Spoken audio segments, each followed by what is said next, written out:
Good afternoon, everyone. My name is Amanda Gunter, and I am one of the directors here at Brain Balance Achievement Centers. And I just want to welcome you this afternoon to our live webinar.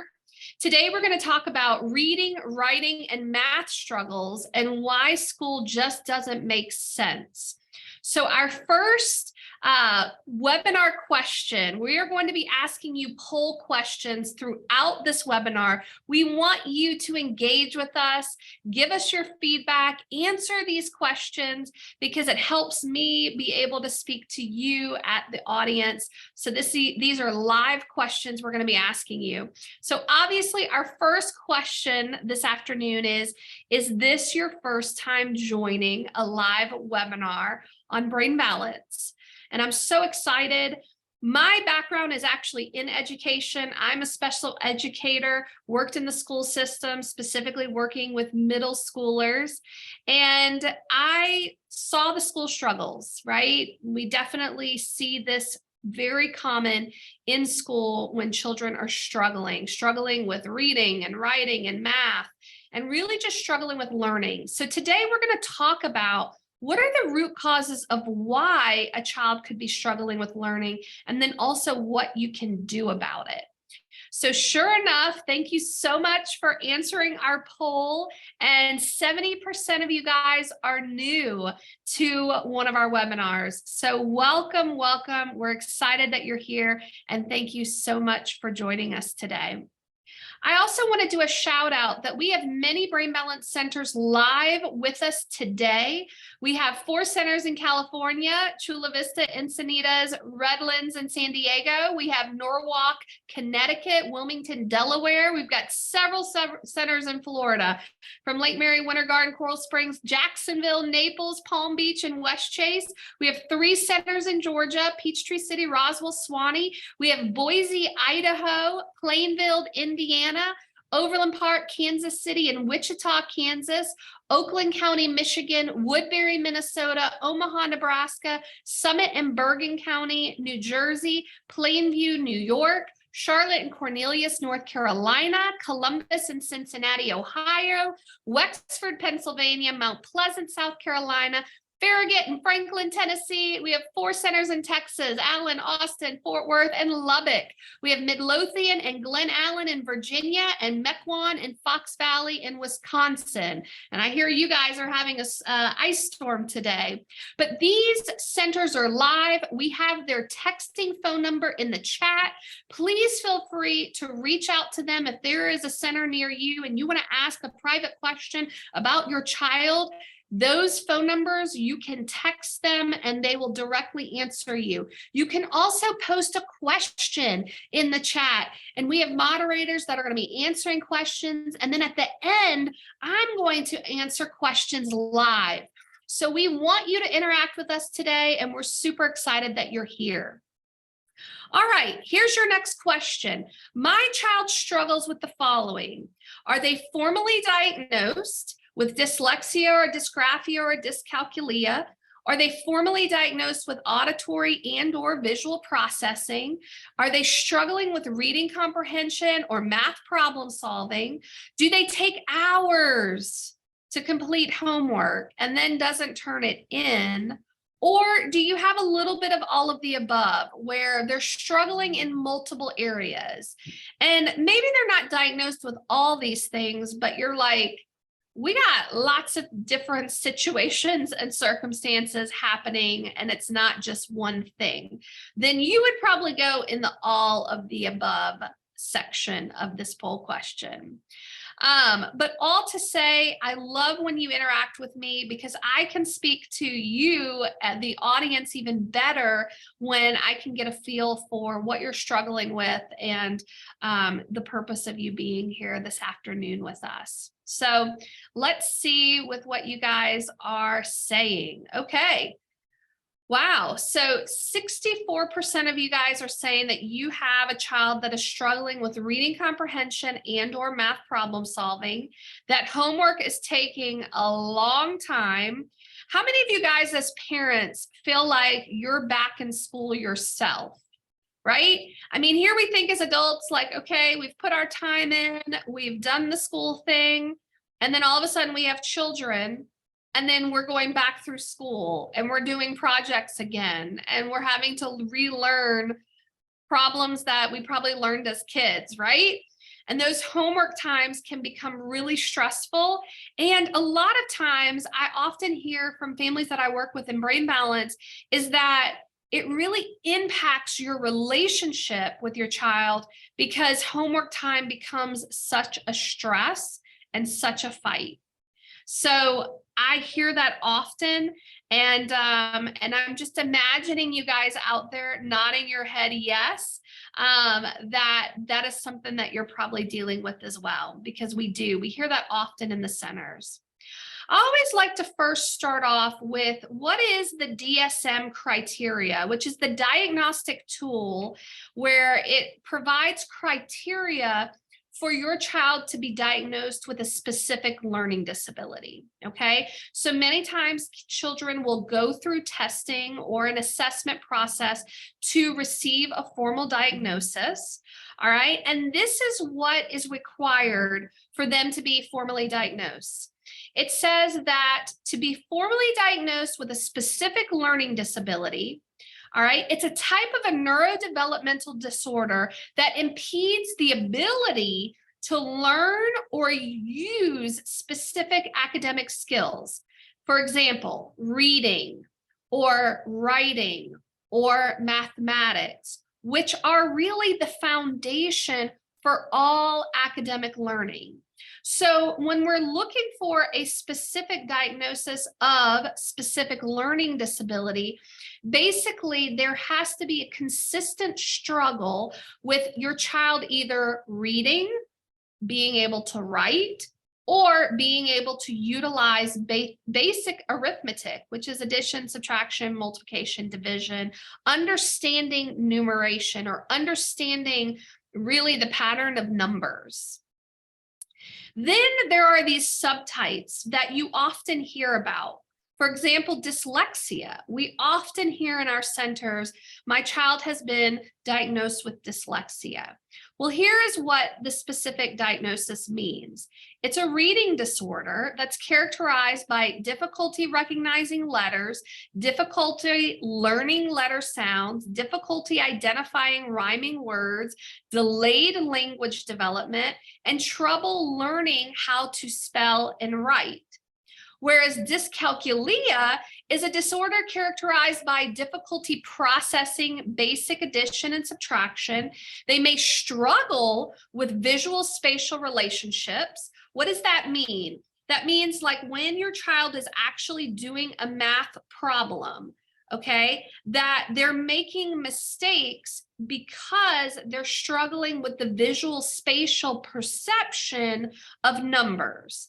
So in essence, if you hear the teacher say, you know, Charlie is making careless errors and getting the wrong answer because they're making mistakes related to the spacing out of numbers, then that is more of a visual spatial deficit versus maybe him or her really understanding numbers, okay? And we're going to talk about why a child can struggle with visual spatial soon. So we'll get to the root of why in just a minute. But also that they can struggle with processing. They can struggle with processing what they hear or what they see, especially when it comes to math. Or they're always counting on their fingers. So there's a neurodevelopmental age where a child, it's appropriate for a child to count on their fingers, okay? But by the time your child is 8 years old, they shouldn't be counting on their fingers any longer. So that just gives you an idea of, you know, if you see your child that's 8 or 10 or 12, and they're still counting on their fingers, that can be a symptom of perhaps a processing disorder or delay, or it can be a symptom of them just struggling with visual spatial relationships when it comes to numbers. So that's the definition of dyscalculia. And then we have dysgraphia, which many times children can have what we call a dual diagnosis, where maybe your child is diagnosed with ADHD and dyslexia, or ADHD and dysgraphia. But this is a disorder characterized by an issue with fine motor skills, such as tying their shoes or zipping a jacket or writing legibly. They can have unfinished words or missing words or letters. They can have a tendency to write or copy things slowly.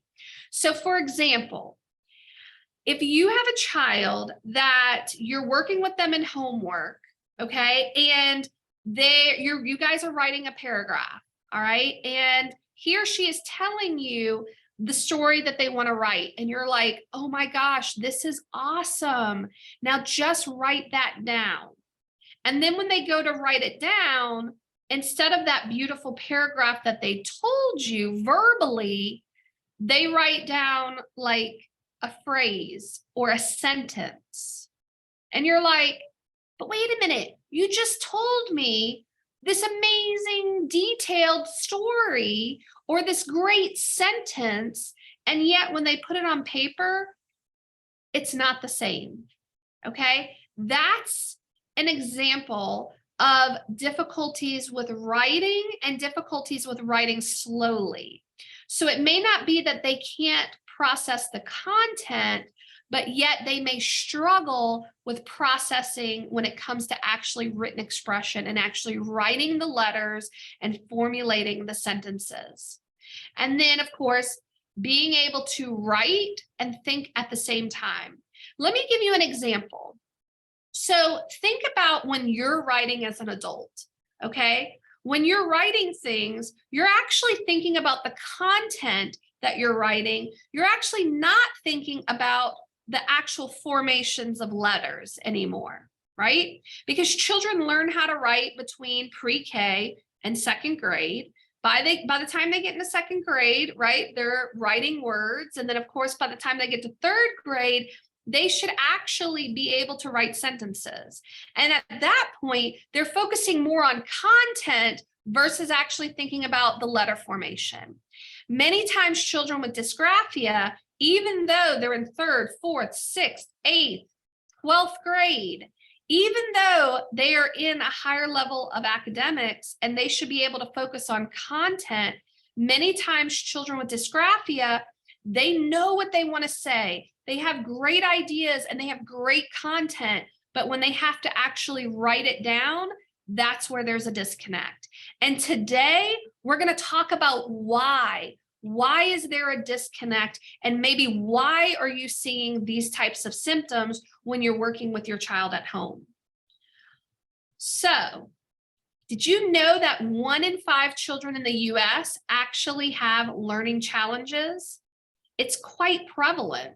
And when we think about the challenges that children have with specific learning disabilities or disorders, there's a lot of, let's just say, mountains that they have to overcome. All right, the research is showing that a third of our students with learning challenges are actually held back and they have to repeat a grade. And we're going to talk about, is that effective? You know, by them repeating a grade, how effective is that? Is that really addressing the root cause? Oftentimes, children with learning challenges, they have a higher percent of being at risk for depression. The studies actually indicate that between 14 and 40% of children with learning challenges actually suffer from depression because they recognize that they're struggling so much. They're actually at a higher risk for suspension because as they get older, right, they're going to utilize coping skills to get out of hard situations. And maybe being in the classroom is definitely a hard situation, which will then cause an increase of the risk for them dropping out. Actually, research shows that they're 3 times more at risk for dropping out than students that are actually successful academically. And then we don't often think about what does this mean for adulthood, but children that struggle with academics and struggle with learning, they are at a significant higher risk for unemployment. 46% is really high when you think about what the future can look like for a child that's actually struggling with learning. So here's a poll question for you. As a parent, what are the following concerns that keep you up at night? Is it that it's impacting your child's self-esteem, that the behavior is actually escalating at school, that you're concerned about your child's future academic success, that if your child is struggling in school now, what is that going to look like for adulthood?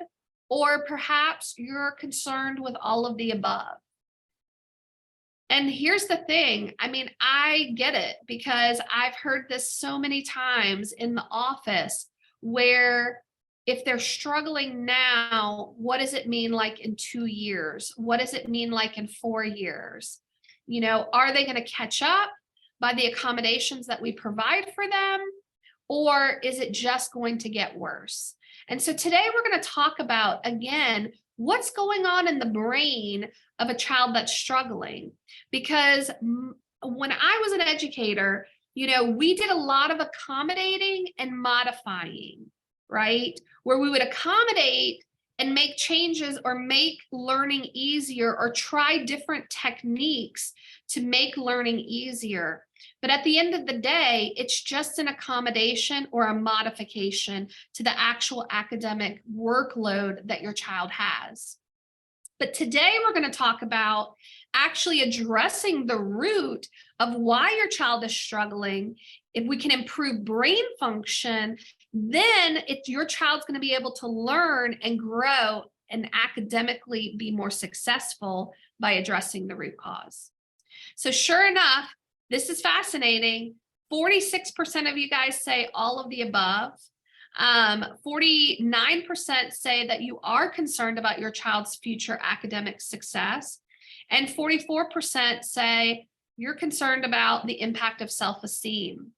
And that is absolutely very common, what we hear in the centers. So here's the thing. The good news is that these challenges have nothing to do with your child's intelligence. Many times in Brain Balance, we actually serve kids that are gifted in certain areas. And yet, what we once thought that once your child turned a certain age, that was it, you're going to have to just modify and accommodate.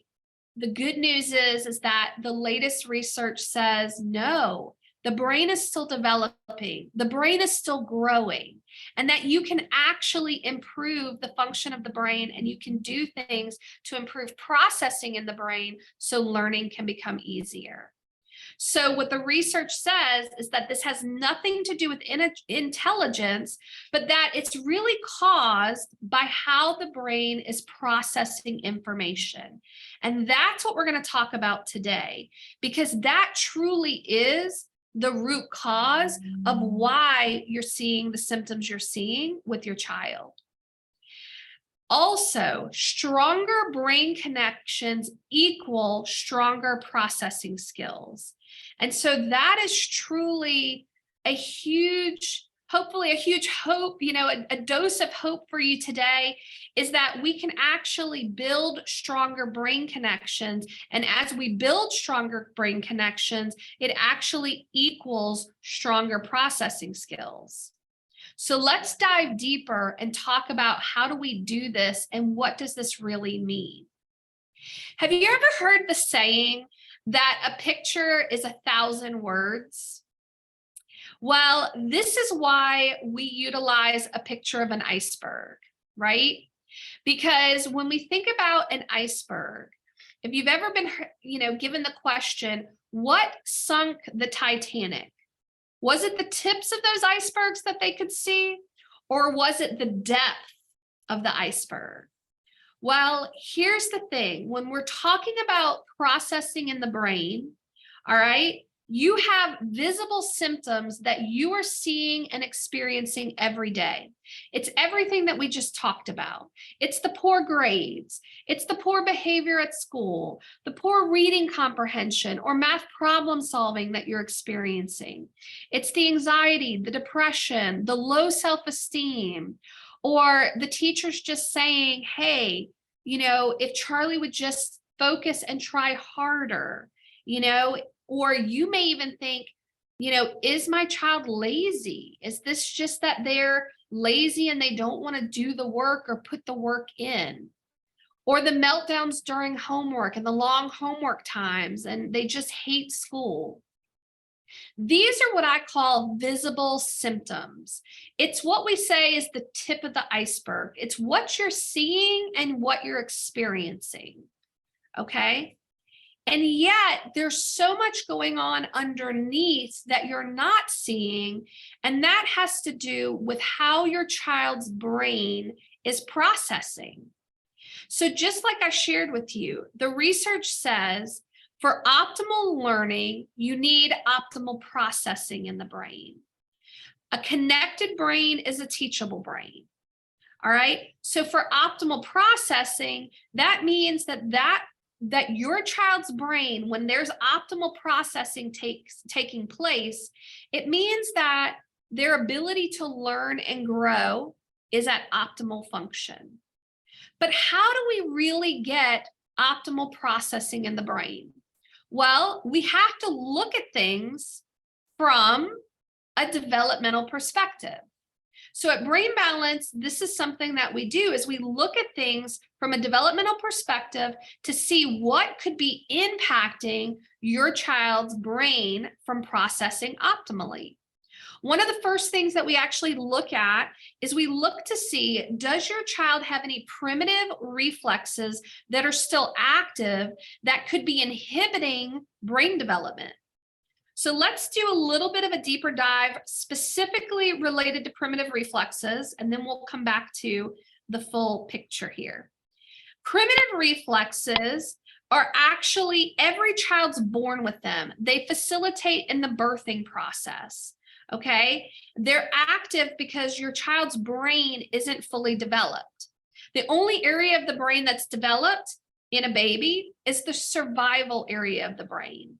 That's why when you see a baby and they're hungry, they cry, or they need to be changed, they cry, because the only area of the brain that is developed is what I call the downstairs part of the brain, or the emotional area of the brain, or the survival area of the brain.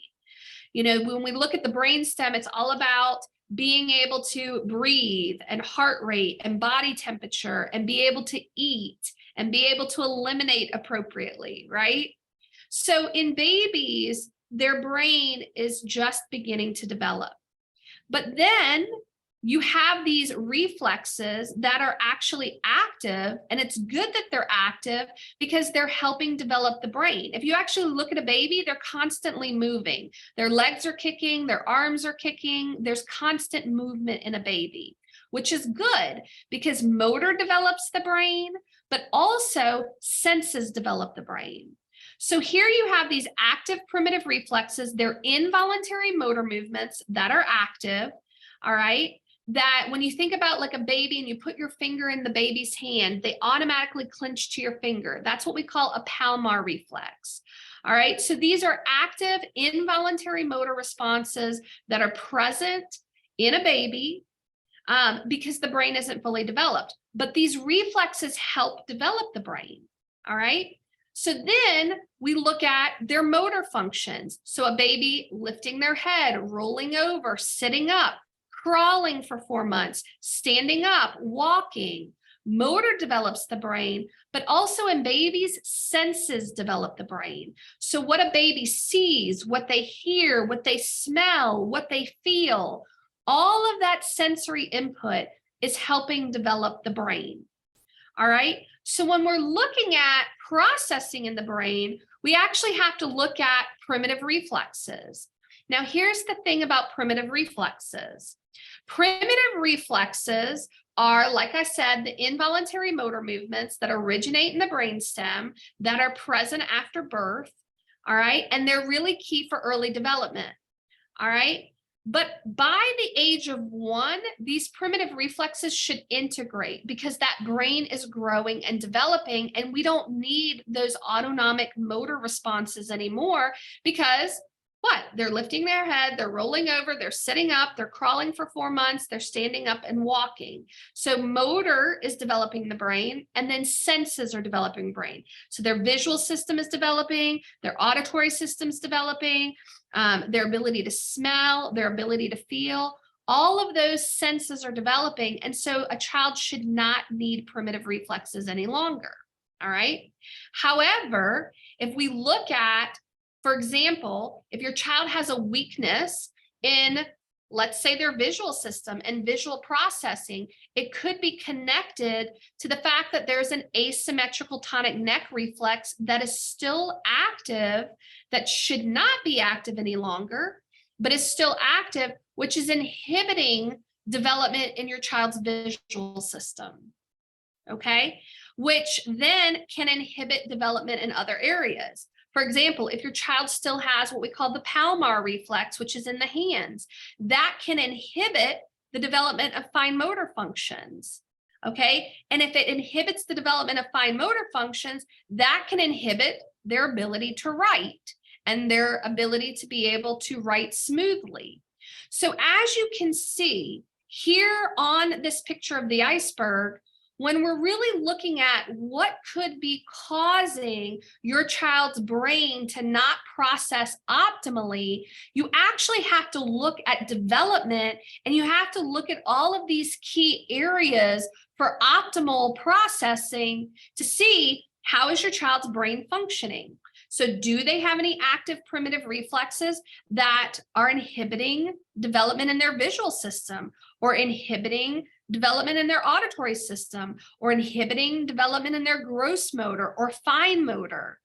Or if we think about optimal processing, that's multisensory processing, when your child has to listen, watch, and do motor movements simultaneously.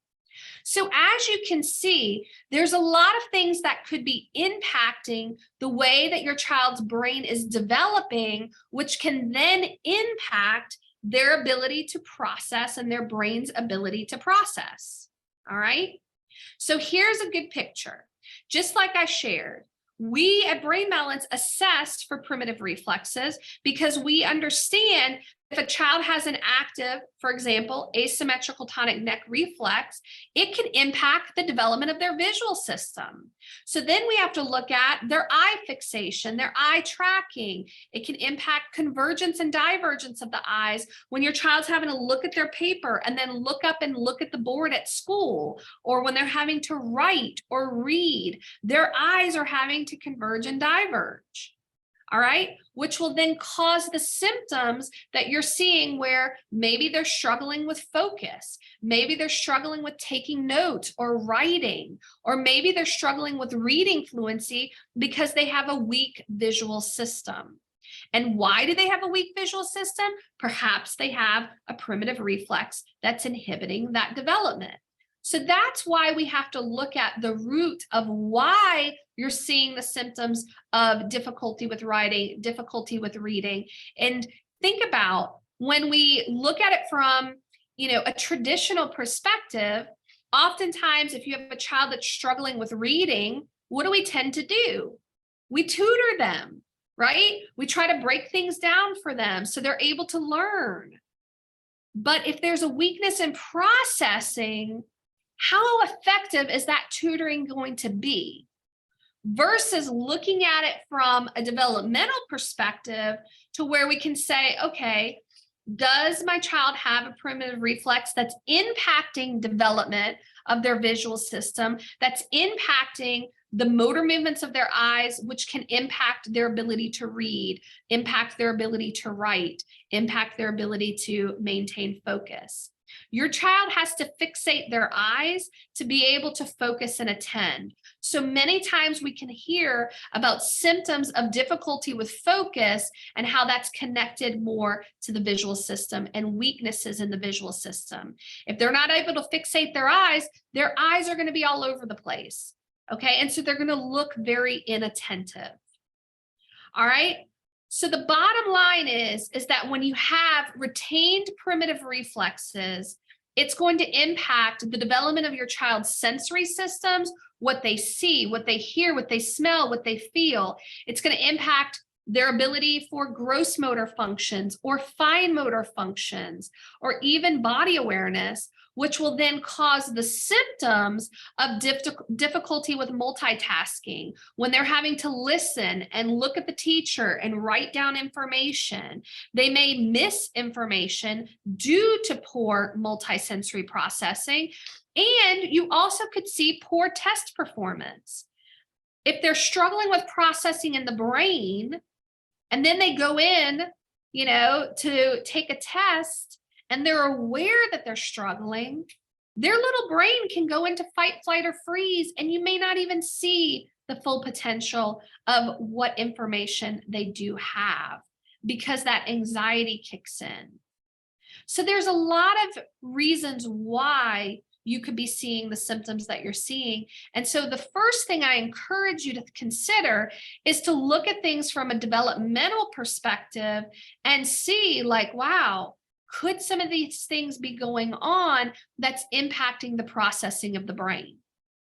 Now, here's a poll question for you. Has anyone ever connected the role of primitive reflexes and the development of your child's sensory systems? There's a direct correlation with primitive reflexes inhibiting the development of your child's visual system, auditory system, the ability to multisensory process, the ability to have fine motor functions, which can then impact their ability to learn how to write or to be able to write fluently. So sure enough, 66% of you guys are saying, or 65% are saying no, that this is new information. So that's the first thing I want you to think about, is consider what could be going on developmentally that can be impacting your child's processing in the brain. All right. Then we also have to look at things from a hemispheric perspective. And this is where I say a balanced brain is a teachable brain. A connected brain is a teachable brain. And here's the thing. We have two hemispheres of the brain, okay? We have the right hemisphere and we have the left hemisphere. And the bottom line is they both need to cross-communicate effectively and efficiently. Each hemisphere of the brain has complementary functions, but they need to be equally developing. They need to be constantly communicating. And you really need strong connections, or what I call highway systems in the brain, right? Think about the highway and the interstate system, all right? When we think about processing, and let's just put us all in 5 o'clock traffic, okay? And you have a 2-lane highway and you have 1 million people trying to get home. Or if you have a 10-lane highway and you have 1 million people trying to get home, right? That's the difference when we think about processing in the brain. You need to have strong connections and strong neural pathways or highway systems in the brain to actually have optimal processing. So let's talk about the right and left hemisphere, okay? The right hemisphere, I always say to parents, think of it as if it was like the brake pedal of the brain, the ability to stop and think before acting, the ability to see the big picture, all right? It's about what we call global coherence, or understanding the main point and the main idea. It is about reading comprehension, being able to understand the main idea in what children read, inferencing, the hidden meaning in text when something's inferred but not blatantly said, being able to draw conclusions from what they read, okay? Math word problems is housed more in the right hemisphere of the brain. Again, being able to read a math problem and then figure out how to solve it.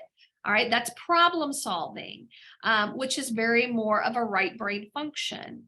The right hemisphere of the brain is also about nonverbal communication. It's about gross motor development. It's about understanding abstract concepts. All right. So that's right hemisphere. Left hemisphere, I share with parents, often think of it as the gas pedal of the brain. Okay, it's your go, go, go hemisphere. All right, it's your ability to be able to remember facts and details. It's about remembering numbers, understanding numeration and patterns. So reading is about patterns and understanding patterns. Pattern recognition is very much a left hemispheric function. The left hemisphere is about logical and linear thinking. It's about processing. So how fast do they auditorily process? How fast do they visually process? Of course, it's those early learning skill sets. So learning shapes, learning colors, learning numbers, learning letters, being able to remember letter sounds. So all to say that often academically, the left hemisphere of the brain is really important between pre-K and second grade, because that's when that skill set is really in motion. They're learning patterns, they're learning numbers, they're learning letters and letter sounds, they're learning how to read, how to do math. Whereas once you hit third grade, it's all about comprehension, right? And the curriculum really does shift to more of a right brain curriculum. It's now not learning how to read, it's actually reading to learn, right? Where they're having to actually comprehend what they're reading. All right. So one of the questions that I often ask parents is consider, when did your child start struggling academically? Was it right off the bat, or was it later in their academic career, like third grade, fourth grade? The bottom line is that both hemispheres of the brain need to be equally developing, they need to be cross-communicating, and they need to be connected. All right. But oftentimes when there is a weakness and there are underdevelopments in the brain taking place, you actually have one hemisphere that matures faster than the other. The strong hemisphere can even become overworked. And then you can have underdevelopments taking place, and therefore you have a disconnect or an imbalanced brain where you're not seeing your child's full potential because there are some underdevelopments taking place. And so that cross communication of the brain is not able to be effectively processing appropriately. Here are some symptoms of a right brain weakness: difficulty with reading comprehension, difficulty with math problem solving, difficulty with actually writing the content of writing. So remember how I said, when your child's able to verbally tell you this amazing story, but yet struggle with getting it on paper, okay? Or does your child struggle with actually verbally putting a story together? Because symptoms of a left hemisphere weakness could be that they do struggle with verbal communication. They do struggle with being able to actually learn letters and learn numbers and understand patterns, where they have poor memory and they really struggle with remembering the content of information. They can miss small details. They can also be task avoidant. They can have low motivation because they don't like school a lot of times. Oftentimes, children that really struggle with learning from the beginning, when they're in pre-K and kindergarten, they're amazing during the summer because they don't have the pressure of school. So if you are having behaviors only in the school environment, and then when they're out during the summer, it's amazing and you guys have a great relationship as a family and you have a great time, these are little indicators of where there could be some underdevelopments in the brain that could be impacting processing in the brain. So what's really going on with a child that's learning, that's having difficulty with learning how to read, write, or mathematics, or that is struggling with reading comprehension or struggling with math problem solving, all right, it really comes down to a lack of brain connectivity. Okay, a lack of brain connectivity. And so you have to look at things from not only a developmental perspective that we talked about, but you also have to look at things from a hemispheric perspective. Okay, because both pieces of information is actually really important when we're thinking about actually putting a customized plan together for your child to improve the processing of the brain. You have to address all of the root reasons why, okay? And so that's something that's really important to consider. So here's a poll question for you. After reviewing the right and left hemisphere of the brain, where do you feel like the bulk of your child's struggles are stemming from? Do you feel like a right hemispheric weakness, a left hemispheric weakness, or you're seeing symptoms on both sides? And you're probably wondering, Amanda, is this a trick question? And I'm going to be honest, I am rooting for you guys to say one thing. And typically it happens where there's actually the one answer that I'm looking for. So let's see if this is true. Yes. So I want you to say that you're seeing symptoms on both sides. And let me tell you why. Think about it. If you've got where your child is having weaknesses in processing in the brain, okay, and there's some underdevelopments in the brain taking place, all right, and it's impacting probably multiple areas, then you're not seeing your child's full potential, even on their strong hemisphere, because there's a disconnect taking place. All right. And so this is where we often see where you're not seeing your child's strengths optimally in the left hemisphere or the right hemisphere, because at the end of the day, when there are underdevelopments in the brain taking place, it's impacting the connectivity in the brain. And therefore, you're not seeing your child's full potential. Okay. So here's the thing. How do we strengthen brain connectivity? Because that will actually address the root cause.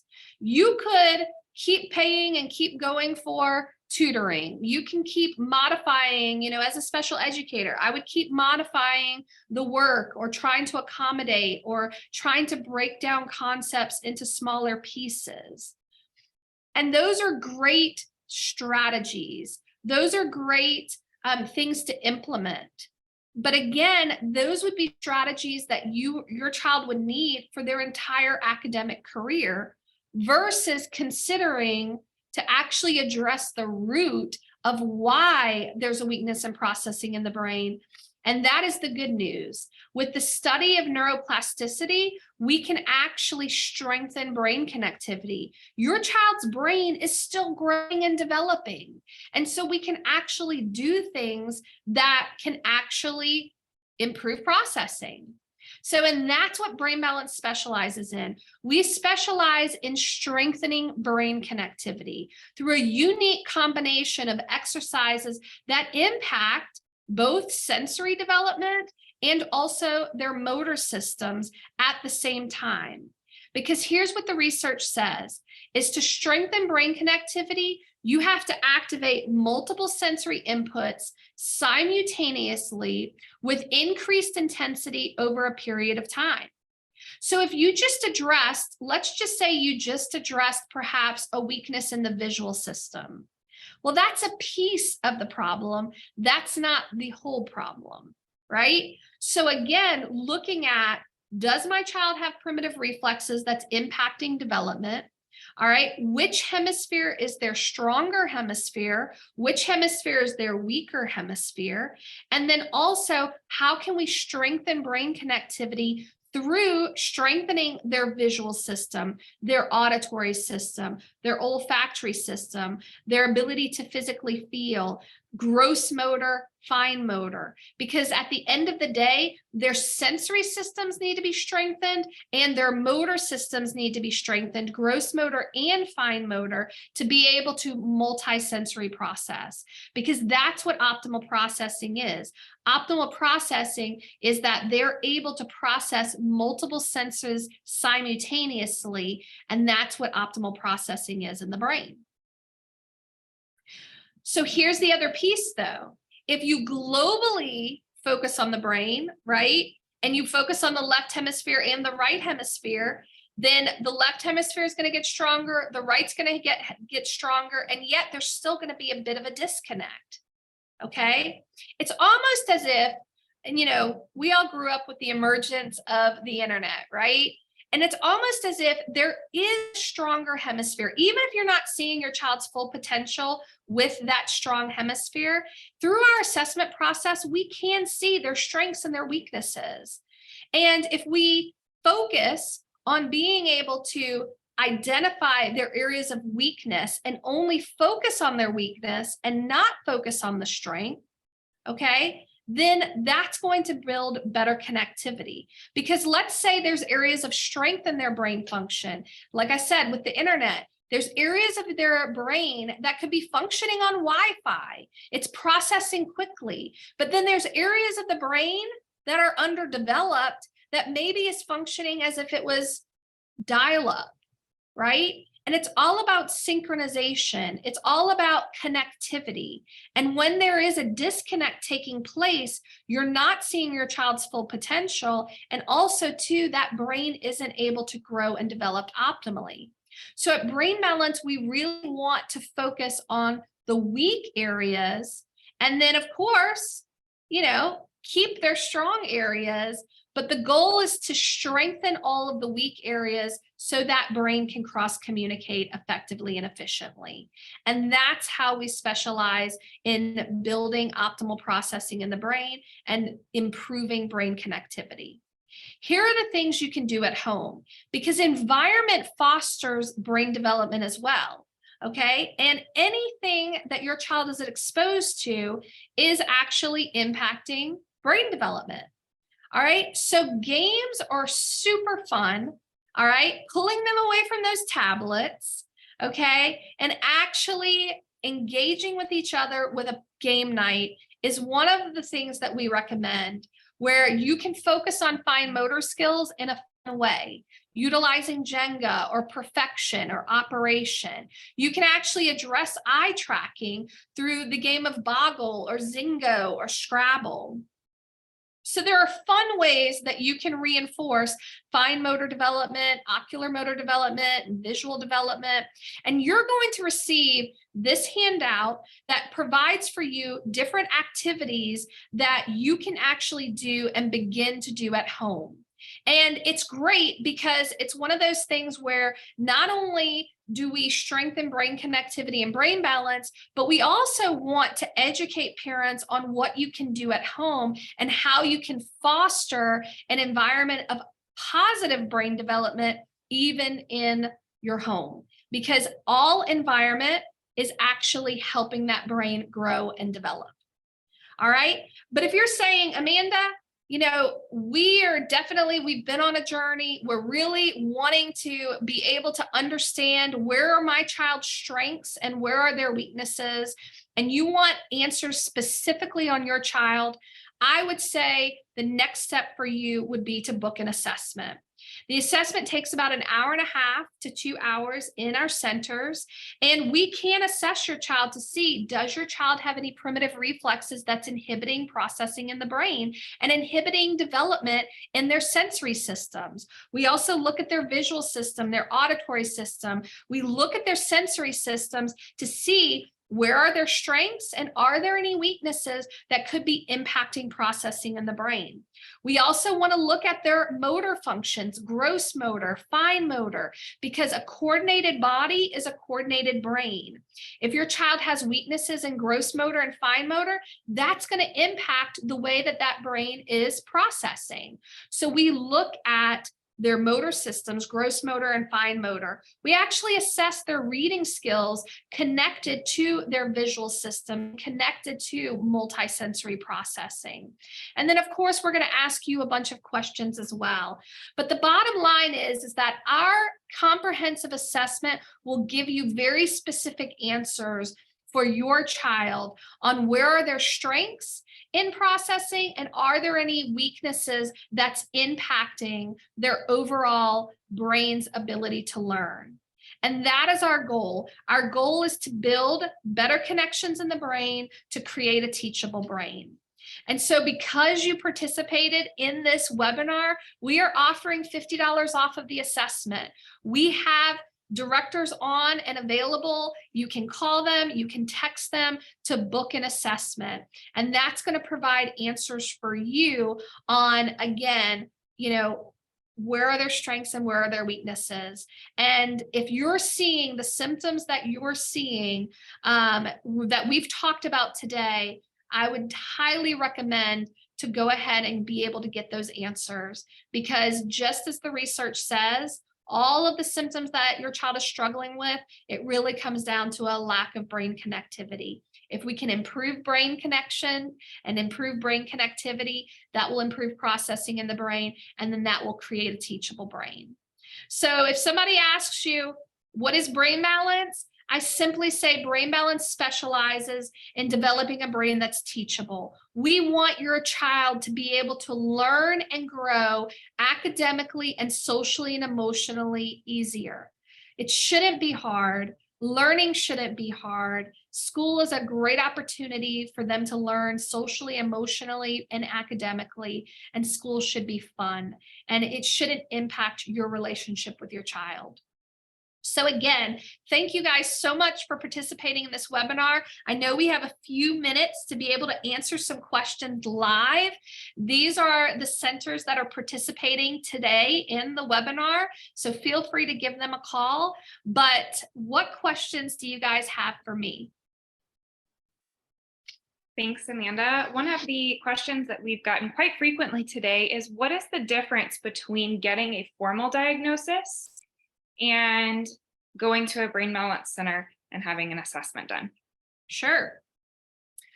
Well, think about when we went through the criteria for all of those diagnoses, they really were lists of symptoms, right? And so again, having a diagnosis can be helpful for sure, but it's also just saying, okay, your child has enough symptoms to meet the criteria for a specific learning disability or for dyslexia diagnosis. However, it doesn't really explain the why. It gives you the what, it puts a name to what you're struggling with and the symptoms perhaps that your child is struggling with, but it really doesn't tell you the why. And so that's what Brain Balance specializes in, is we really specialize in giving you the answers of why you're seeing the symptoms you're seeing, and then how you can actually improve processing in the brain to hopefully reduce the symptoms that you're seeing. Because again, optimal processing equals a teachable brain. So the better the processing your child's brain is able to do, the easier it is for them to learn academically and socially and emotionally. So I hope that answers that question. Thank you. We have quite a few families with some older teens on today. Yes. We've had a lot of questions about what this looks like for a teenager and whether it's too late. So I love teenagers. I actually worked at a therapeutic residential boarding school for over 10 years. We had a brain balance there. Love teenagers. So here's the thing. Teenagers have an advantage that young children don't have, and yet young children have an advantage that our teenagers don't have. So that's why brain balance actually works for young children and work for teenagers. And here's why. Teenagers, their brain is more physically developed. So being able to build highway systems and build those connections in the brain, actually you can see change pretty quickly. All right, because physically the brain is more developed. However, typically in teenagers, right, they've been struggling with this for several years. So oftentimes when we assess them, you know, there's more of a disparity or there's more of a significant gap because they've been struggling for a while. Whereas younger children, right, they are young. They may not be experiencing this for many years yet because you're getting them young and their brain is still growing and developing, but the level of symptoms that a younger child has may be less because they're younger, right? So all to say, there are pros and cons with, you know, really it's pros and pros, but there's reasons why younger children, it's very effective, but it's also, there's reasons why teenagers, it's very effective. The other thing that I love about teenagers is you can explain a lot of the whys. And so our coaching staff, when we have teenagers that we're working with, we're explaining to them brain health and what's going to help them and how that strengthening their visual system is going to help them learn how to drive, you know, and be successful in driving. If you have a teenager that's 15 or older and they're not motivated and learning how to drive, that is a sign and a symptom of immaturity in the brain. Okay, right there. Because think about it, typically 15-year-olds, when they have the developmental age of a 15-year-old brain, that independence, they're itching for independence. They're itching for wanting to go out and have some autonomy, right? If your child's not interested in that, then that's a sign and a symptom that there could be underdevelopments taking place and that they just have an immature brain and therefore they're not ready for those, more independent skill sets. So hopefully that gives you some answers related to teenagers and children. What's also really cool is we've actually, I've been in brain balance for over 15 years. We've served obviously thousands of kids, and we've had several teenagers that actually ended up in college that actually came back and worked for a brain balance because brain balance was so life-changing for them. And just yesterday, I had a mom text me I actually served her son when he was 3 years old, and then he did another session when he was 7, and now he's a young adult. He's in college and he was home visiting for winter break, or they had some type of break.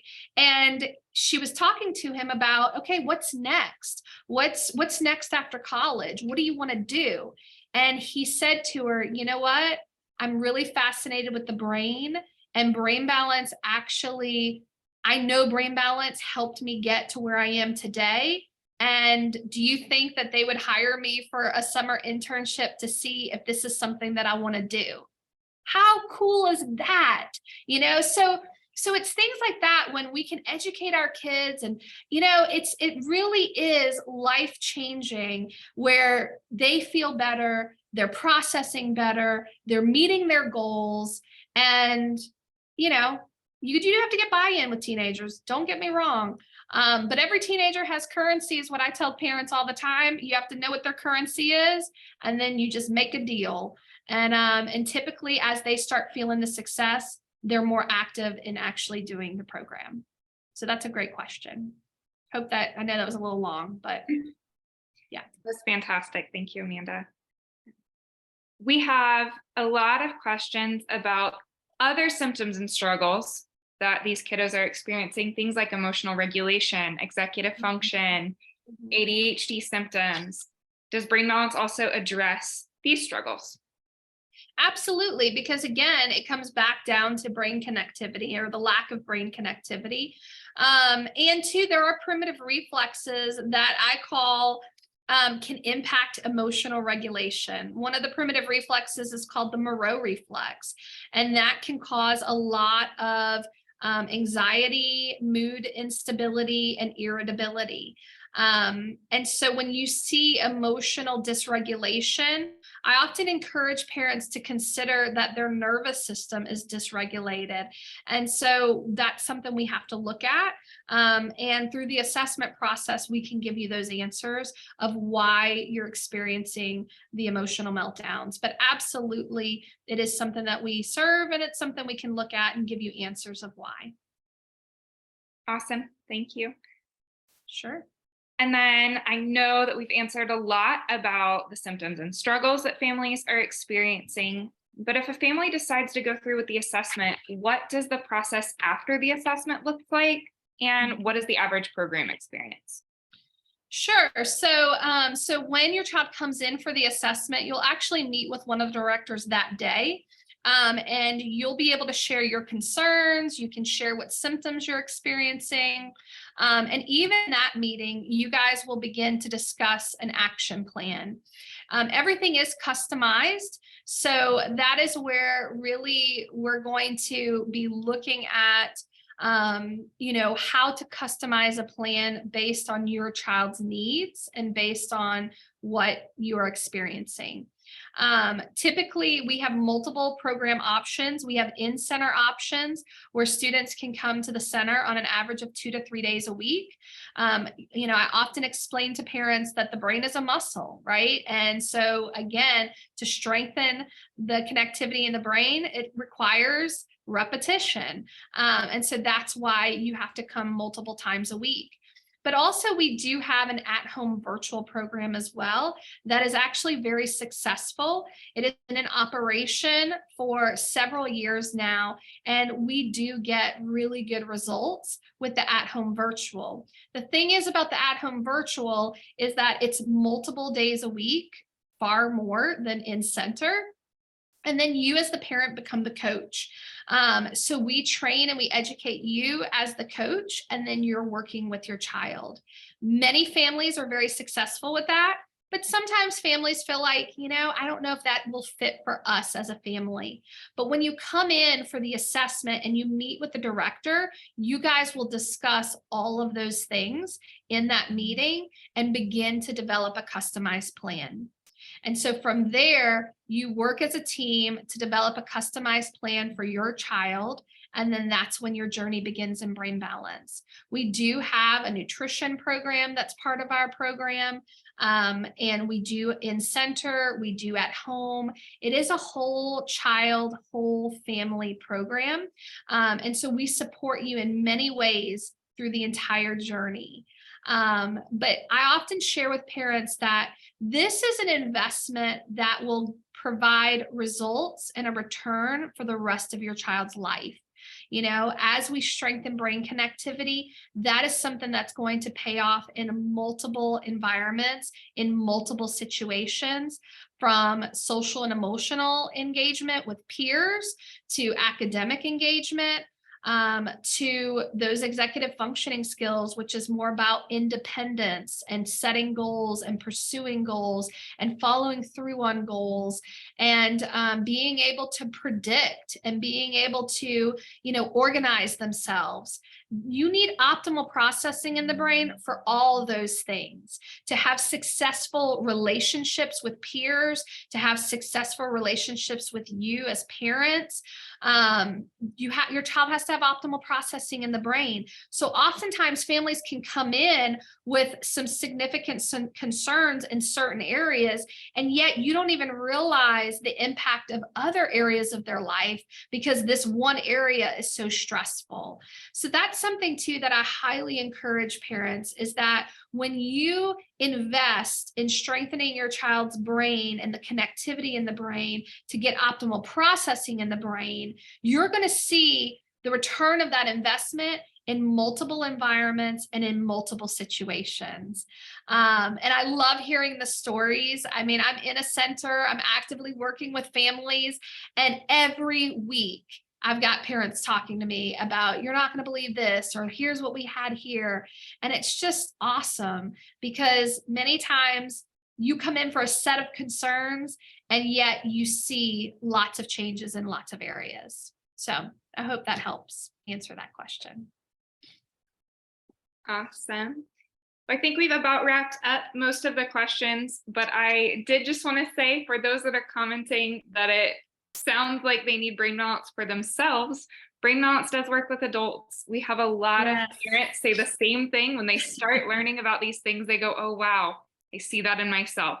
Yeah. So if it's something that you are on a journey for self-betterment and wellness, reach out to your local center about their adult options as well. Absolutely. Yes, that is one of our newer programs. And it's super exciting because you're absolutely right, Jess. We could all use Brain Balance, right?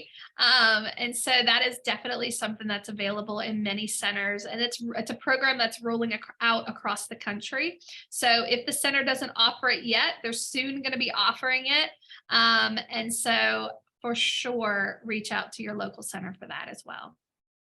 All right, everyone. Well, again, thank you so much for taking the time. Most everybody stayed on the entire time. I'm so thankful for that. I really hope that this has given you a different perspective to consider and to think about.